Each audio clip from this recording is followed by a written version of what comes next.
começando uma série Vozes do Cariri. Hoje a gente estamos aqui no nosso quintal, né? E trazendo aquele convidado excepcional, aquele que representa a poesia aqui no nosso Cariri, Felizardo Moura. É isso aí, meu amigo Felizardo, muito obrigado, né? Mais uma vez aceitar essa participação. É uma honra estar aqui com você. É isso aí, obrigado demais. E Felizardo, nada mais de falar de poesia, nada mais melhor do que falar de Cariri, do que falar com Felizardo, né? Felizardo que é nada mais nada menos que filho do nosso grande poeta Zé de Cazuza, né? Que é natural da Prata, mas podemos dizer que também tem essas raízes aqui na cidade de Monteiro. Felizardo, um prazer gigante, né? Mais uma vez. E vamos falar um pouquinho sobre da sua história poética, né? Da sua história, como você começou na sua vida poética. Creio que começou dentro de casa mesmo, né? O berço poético sempre foi muito forte, desde a influência do seu avô.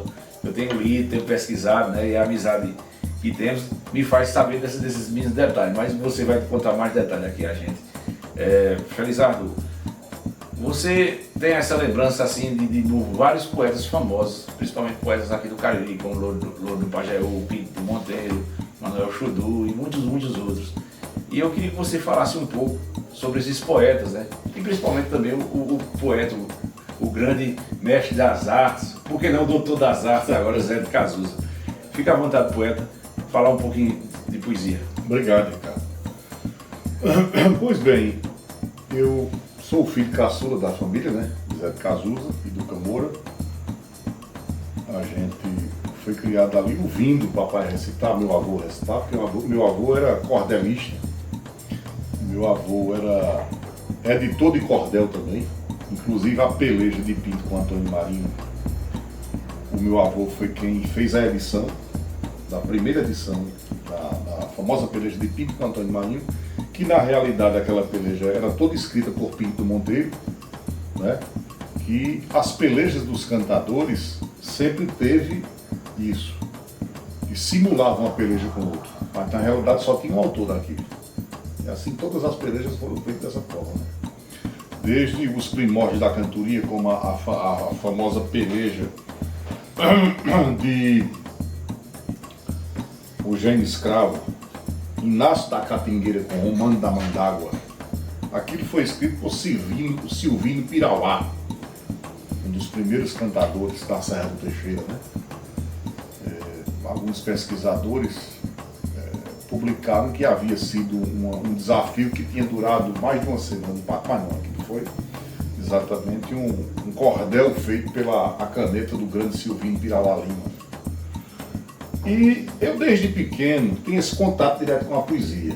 Toda vez que a gente ia almoçar, ia jantar, o meu pai sempre viajava acompanhando os cantadores e participando de algumas cantorias também, e ajudando a promover, indicando locais, falando com as pessoas das comunidades que recebiam os cantadores, que eram promoventes de cantorias apologistas, né? E sempre trazia novidade. Decorava o que eles produziam de melhor e recitava pra gente, e a gente naquela reunião da mesa dos filhos, toda a gente sempre aprendia um verso novo de Manuel Chudu, de Pinto, de João Paraibano, de João Patriota, Zé Catuto, enfim, dos cantadores da época, né? O João já é mais pra cá, já é. Mas a gente na infância foi convivendo lá em casa com o Lorival Batista, com Pinto, com Zé Catota, com Manuel Chudu, esse povo todo sempre tinha abrigo lá em casa, sempre estava junto com a gente. Então essas pessoas frequentemente frequentavam a casa de Zé de Cazuza. Muito. Você foi criado, também seu filho criou eu, já como poeta, já na sua casa, já tendo aquele movimento. Quando eu comecei a falar, já fui dizendo verso, porque eu ouvindo isso direto, né? E assim, Felizardo, desses todos, qual era o que mais chamava a atenção de você? Manuel Chudu. Manuel Chudu, porque Manuel Chudu vinha pra perto de mim, eu com 3 anos de idade, que eu recitar pra ele ficava chorando, eu dizendo os versos dele, ele chorando perto de mim, né? Exato. E meu pai lembra isso. Eu não tenho lembrança desse fato, mas meu pai fica me dizendo. Entendi. Pinto do Monteiro. Pinto do Monteiro conviveu muito com meu avô também lá em casa, sempre ia lá em casa, era muito amigo de Cazuza Nunes, para falar em corrida de boi e em valentia, em cangaço, essas coisas. O Pinto gostava muito de falar em briga. Quer dizer que o Pinto gostava O mesmo. hobby dele era falar em briga. Mais do que poesia. Muito mais. Interessante, né? Que essas intimidades do Pinto é para quem conviveu realmente, que nem você, né? Que a gente vê muito. A gente só vê de Pinto que as poesias, a gente não consegue ver E de Pinto, ele tinha a uma intimidade. coisa. Meu pai conta em determinadas cantorias, estava certo para Pinto cantar hoje em tal canto. Chegava lá, Pinto dizia, hoje eu não canto. Ó. Nem adiantava forçar, eu acho que ele procurava na mente ali e tal, e via que não era o dia de inspiração dele. Aí respeitava aquele instante e não cantava. Quer dizer que não tinha dessa também dele. Tinha muito. Tinha dia que não, ele não era o Tinha dia dia dele. que ele, eu acho que sentia que realmente a inspiração não ia chegar, ele preferia não cantar do que cantar sem inspiração, sem produzir, o que ele sempre produzia com muita qualidade. Né? Pinto foi um excepcional na cantora. Imagina a inspiração dele, no dia inspirado. Pois é. Pinto tinha a qualidade de muitas vezes, porque naquela época de Pinto, a cantoria era de mais desafio, né? É aquela coisa de um desmontar o outro. Era uma cantoria totalmente diferente da cantoria de hoje. Ela era feita praticamente 90% em desafio. Quer dizer que era uma luta mesmo, era uma batalha. Muito mesmo, era uma batalha, uma peleja forte mesmo. Você foi muito embate de Pinto? Então, quando eu só peguei algumas apresentações de Pinto, uma cantoria com Louro, aqui em Monteiro, uma participação, não foi uma cantoria direta deles, e algumas participações em festivais, né? Mas as cantorias, os duelos pesados, mesmo a minha idade não deu para alcançar. Mas assim, pelo que você já escuta dizendo, né, já escutou de um, de outro, teve algum poeta que chegou pelo menos próximo ao nível de Pinto? Rapaz, eu acho que o grande parceiro de Pinto foi Lourival Batista, era cobra engolindo cobra. O Louro não era brincadeira no improviso. Louro do Pajeú. É tanto que é tido como o rei dos trocadilhos com todo merecimento, né? Entendi. Pinto com Louro era um pega pesado.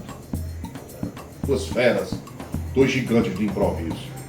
Dizem que chegou até dos dois irmãos enfrentar Pinto, aconteceu isso? Já ouviu falar sobre isso?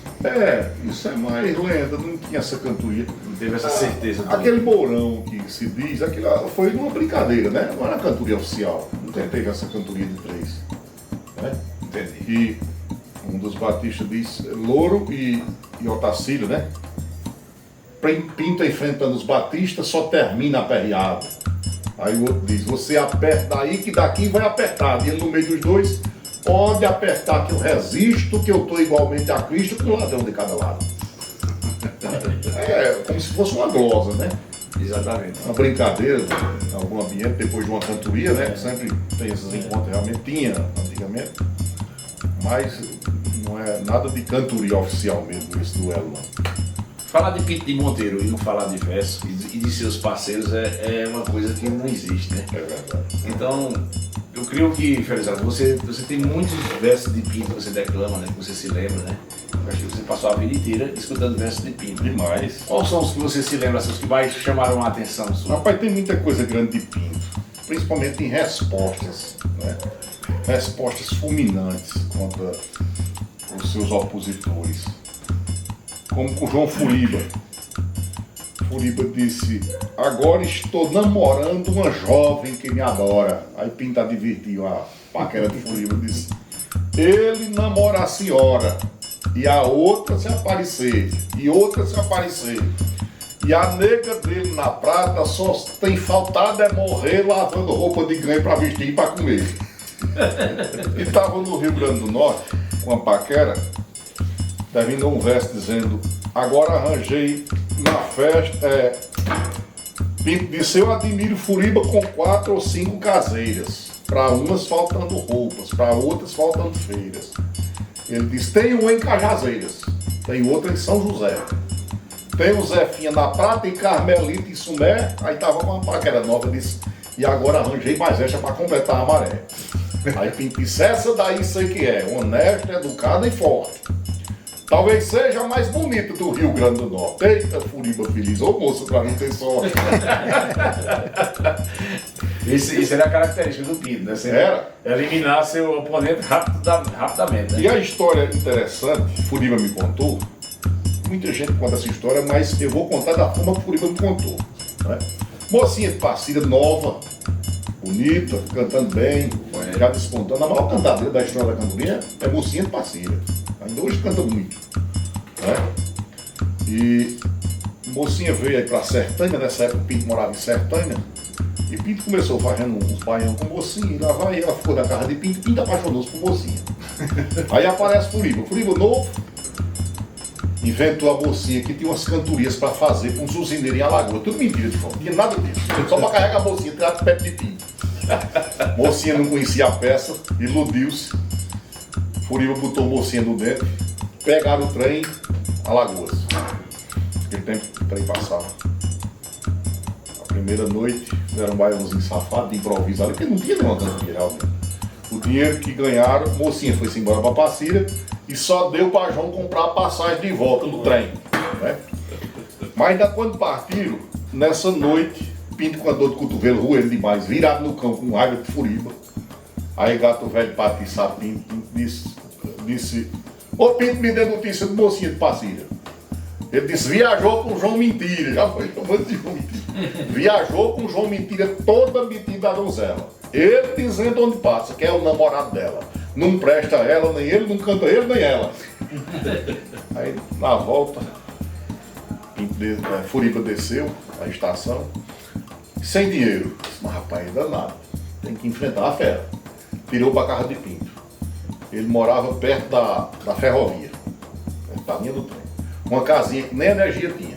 Aí Furiba disse que chegou, olhou pelo buraco da fechadura, ele estava sentado, numa cadeira, numa mesa, um óculos de costureira na ponta da venta, com um candeeiro aceso, não tinha energia, e a Bíblia aberta ele lendo.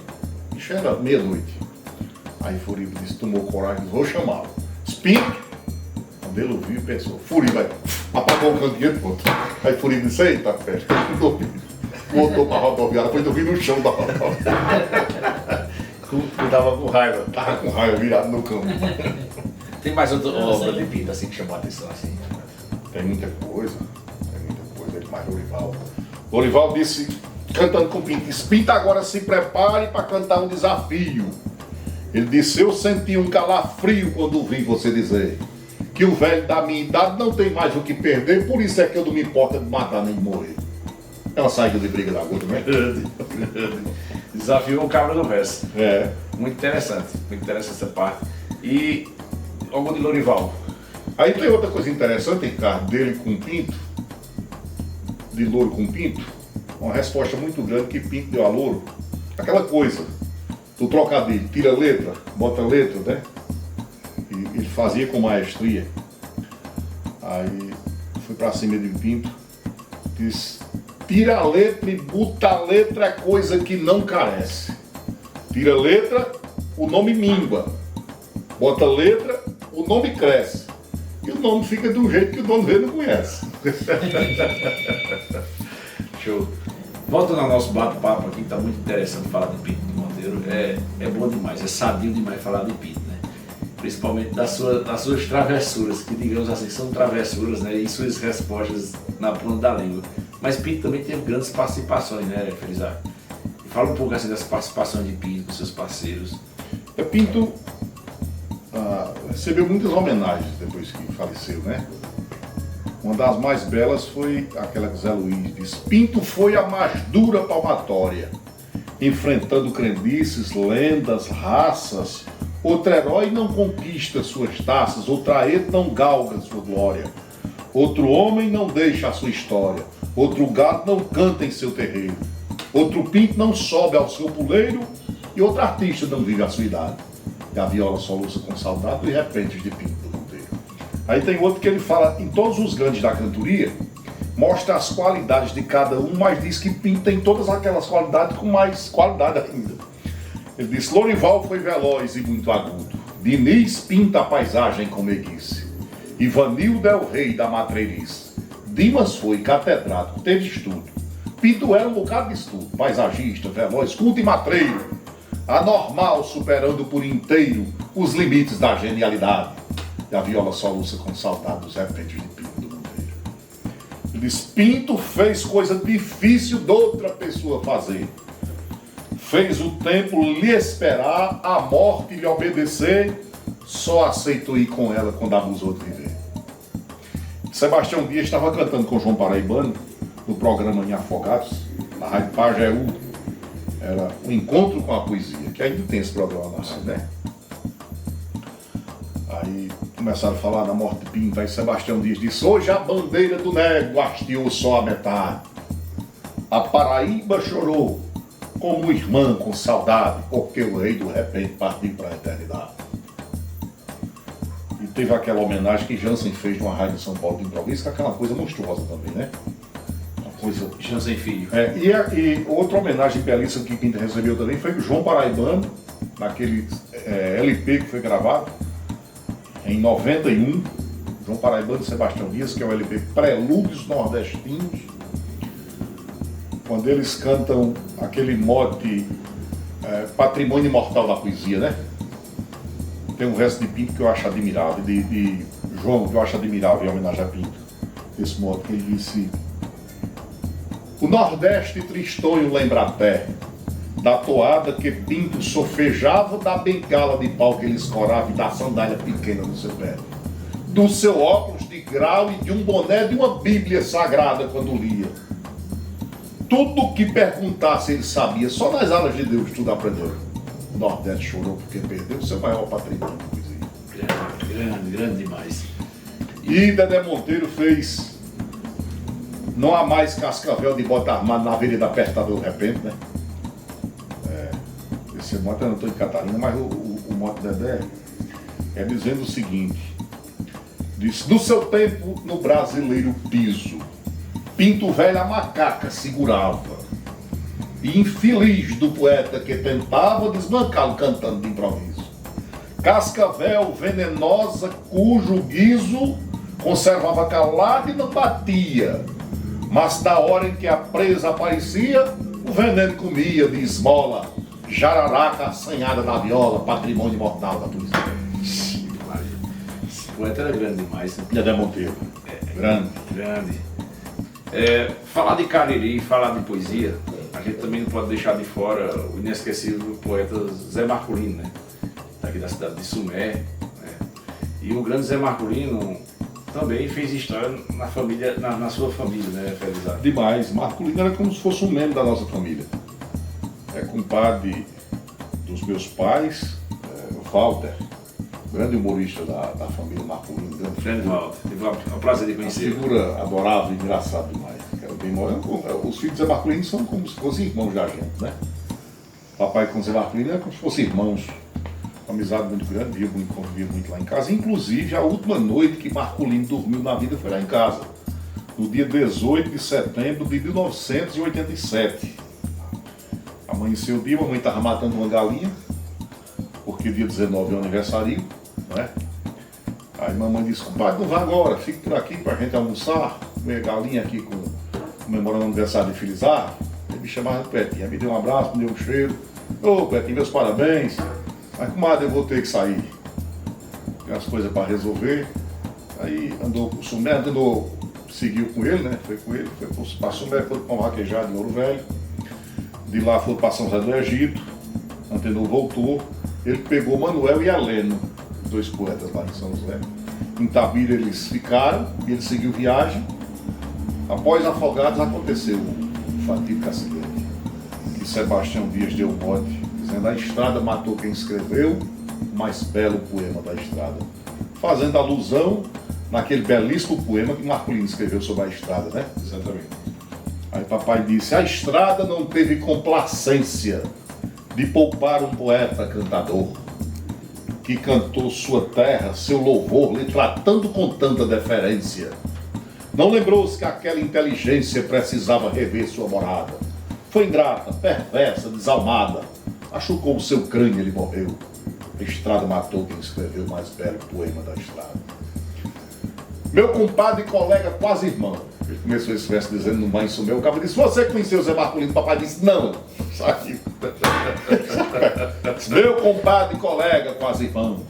O saudoso poeta Marculino, com mandato da sorte ou do destino, foi mudado para outra região. Uma vaca inocente, sem razão, atropela-lhe o carro em disparada. Deixa a pista de sangue enodoada como prova de tudo que se deu. A estrada matou quem escreveu o mais belo poema da estrada. E muitos poetas fizeram esse mote. Manuel fez um grande demais. Ele disse: eu não creio na força do destino, só respeito os poderes do acaso, porque Cristo não vai marcar o prazo para ver o sequestro do menino. nem também segurar Zé Marculino controlando o horário da jornada, para que não sobrasse uma passada, nem faltasse para onde a escorreu. A estrada matou quem escreveu, mais velho problema da estrada. Diomedes estava cantando no ambiente depois do trágico acidente do grande Marculino, e entrou nesse assunto. Aí disse: Zé Marculino partiu, deixou o sertão aflito. O Brasil perdeu o jeito, a canção perdeu o mito, mas ele está com Zé Dantas fazendo o céu mais bonito. E num Festival da Prata, um daqueles que vocês já tiveram lá que eu fiz, estava João Paraibano e Raimundo Nonato cantando, falando sobre essa tragédia de Marculino, né? Aí João disse: Marculino foi para a cova, o carro para a oficina. Na estrada misturou-se sangue humano e gasolina, que a gente começa a vida e não sabe como termina. Terminou João se acidentando de moto e, em decorrência disso, faleceu. Um jeito também, outro jeito. Interessante isso, né? Coincidência, né? Não é? E a poesia trouxe essa coincidência. Verdade. Conversando com o Felizardo Moura aqui, nosso entrevistado Luiz, da nossa série Vozes do Cariri. E não falar de Zé de Cazuza não tem como, né? Zé teve uma importância muito gigantesca, né? Principalmente agora, nesse momento, né? Que Zé recorda vários e vários versos de grandes cantorias, de Pinto Monteiro, Manuel Futu, Orival Batista e muitos outros cantadores, né? E o nosso grande Felizardo, né? Que, digamos, e já caminhando para ser o sucessor de Zé, né? Então por que não falar um pouquinho, né? Ninguém, na verdade, substitui ninguém, né? Não substitui, Zé não tem sucessor. Não tem sucessor. É como Pelé, como Luiz Gonzaga, né? Exatamente. Garrincha, não tem sucessor para Zé de Cazuza. Exatamente. A memória do meu pai e o legado que vai deixar para a cultura é imensurável. Você imagina se não fosse a memória prodigiosa de Zé de Cazuza, o que tinha se perdido naquela época, que não tinha a mídia que nós temos hoje, que não tinha o material para gravar que nós temos hoje, essa tecnologia. Exatamente. Naquele tempo ninguém tinha um gravador. Um rádio era uma raridade. Então, graças a uma memória como o papai, foi captado nas cantorias de improviso esses repentes que a gente tem conhecimento hoje. Que desde 1952, quando Coutinho Filho fez o livro Violas em Repentes, que papai é fonte de pesquisa para quem faz livros sobre cantoria. Inclusive, Geraldo Amância, conversando com ele anteontem, ele me dizendo: poeta, se alguém fizer um livro a respeito da cantoria nordestina e não consultar Zé de Cazuza, essa obra vai ficar incompleta. E é uma realidade, porque papai, os cantadores da época dele, ele conhece o material que foi produzido, o material de qualidade, ele conhece tudo. Ele participava de muitas cantorias. Muitas cantorias. E convivia com os poetas, tanto decorava no instante da cantoria, como depois com os poetas em conversas, em rodas, em prosas e tudo mais, né? Então ele colheu um material riquíssimo. Publicou o livro Poetas Sem Cantadores, que são quase 500 páginas. Só com verso de Pinto são 134 páginas. É quem mais tem verso no livro. E a memória de Zé dá uns 10 livros desses. É difícil. Ele fica se lembrando das coisas e recitando. Toda vez que a gente se senta num ambiente, que começa a falar em verso, ele recita um verso que eu não conheço, que não está no livro. É que pode uma memória dessa. Papai fez uma viagem com Manuel Filó, na década de 70, para Paulo Afonso, e na hora do crepúsculo, o Manuel disse: Zé, vamos fazer uns versos de improviso aqui agora, bora. Depois da morte do dia, Manuel criou moto, ele fez 6 estrofes, papai fez 6. 15 dias depois, encontrados em São José do Egito, Manuel disse: Zé, tu lembra de alguma daquelas estrofes? Papai disse: Manuel, tu lembra de alguma daquelas estrofes que a gente fez na viagem? Eu disse: não, Zé, como é que eu ia me lembrar? Se eu estava fazendo de improviso e tu também. Eu disse: pois eu me lembro do bocado. Aí saiu dizendo: papai, Manuel disse, contou essa história a mim. Eu fiquei impressionado com um negócio desse. Que além dele estar me respondendo da altura, ele decorar as que eu fiz e as dele é uma coisa inusitada, assim. É uma coisa realmente incrível. Se não fosse o testemunho do Manuel Filó, ficava difícil de acreditar numa história dessa. Realmente, realmente. E Zé tem essa facilidade mesmo, né? Gigantesca, né? Coisa do outro mundo, né? Com 95 anos ainda com a memória que ele tem. Exatamente, é impressionante. Muita saúde aí. Demais. Lúcido. E Enoque fez, nos 80 anos de papai, um trabalho belíssimo. Disse: hoje é 13 de dezembro, dia de Santa Luzia, aniversário de um membro imortal da poesia. é dia do marinheiro. Não falo desse guerreiro que não há necessidade. Fala é do nosso poeta que nessa data completa 80 anos de idade. Dezembro de 29, dia 13, sexta-feira. Se errei, alguém me prove que não foi dessa maneira. Nasceu José Nunes Filho, criou-se sem empecilho, desfrutou a mocidade, envelheceu com saúde e eu peço a Deus que lhe ajude aos 80 anos de idade. Hoje todos se comovem em apertar sua mão, sentindo a alma jovem do corpo de um ancião. Zé o octogenário, festejando o aniversário com muita felicidade. O poeta teve sorte, é lúcido, sadio e forte, aos 80 anos de idade. Toda a vida foi assim, nunca fez conta de nada. Não gosta de gente ruim nem recita com zoada. Sempre oferece o que tem, mas não chalera ninguém. Sabe fazer amizade, nem é chegado à igreja. Gosta mesmo é de cerveja aos 80 anos de idade. Gosta de farra de praga, participa quando tem. Negociou, comprou gado, nunca enganou a ninguém. Generoso e expansivo. No linguajar positivo, também não tem falsidade. É velho, mas não se entrega. Triscou da chave, ele pega aos 80 anos de idade. Poeta fenomenal, gênio fora do comum, que falta material para existir mais de um. Neste hemisfério ou noutro, sei que não existe outro gênio dessa qualidade. Morre sem perder a fama, ainda farra, bebe e ama, aos 80 anos de idade. Aí ele fala da família no último isso. Tadeu, Miguel e Romero, Felizardo antenou o grande Luiz Homero, poeta e compositor. Neide Dona Duca Moura, deusa do lar, genitora de um coração de bondade. Pela família que tens, poeta, meus parabéns, aos 80 anos de idade. É uma Ferreira, né? Grandíssimo. Show de bola. Falar de poesia, falar de Pinto do Monteiro, falar de Zé de Cazuza, Lorival Batista, por que não falarmos do grande João Paraibano? Poeta, o que é que você lembra assim de João Paraibano, que foi que marcou? João Paraibano já nasci inspirado no ponteio, dos bordões da viola nordestina, vendo as serras banhadas por neblina com a lua imprensada pelo meio. Mãe fazendo oração de mão no seio com a rede ferindo o armador. Minha boca pagando, cheirando a flor, deslizando no bico do seu peito. Obrigado, meu Deus, por ter me feito nordestino e poeta cantador. João era grande demais. Era grande demais, João. Poeta gigante, assombroso. João era de onde? João era de Princesa. Nasci perto de Princesa, na Serra da Escorregada, comendo da carne assada, me banhando na represa, olhando uma camponesa temperando uma panela que até de carvão se mela, botando sal na comida. Nasci na terra sofrida, mas nunca me esqueço dela, né? Exatamente. Princesa Isabel. Princesa Isabel, né? Grande representação, João Paraibano. Tem aquele modo dele que ele fala de afogado da igreja, que é muito bonito depois.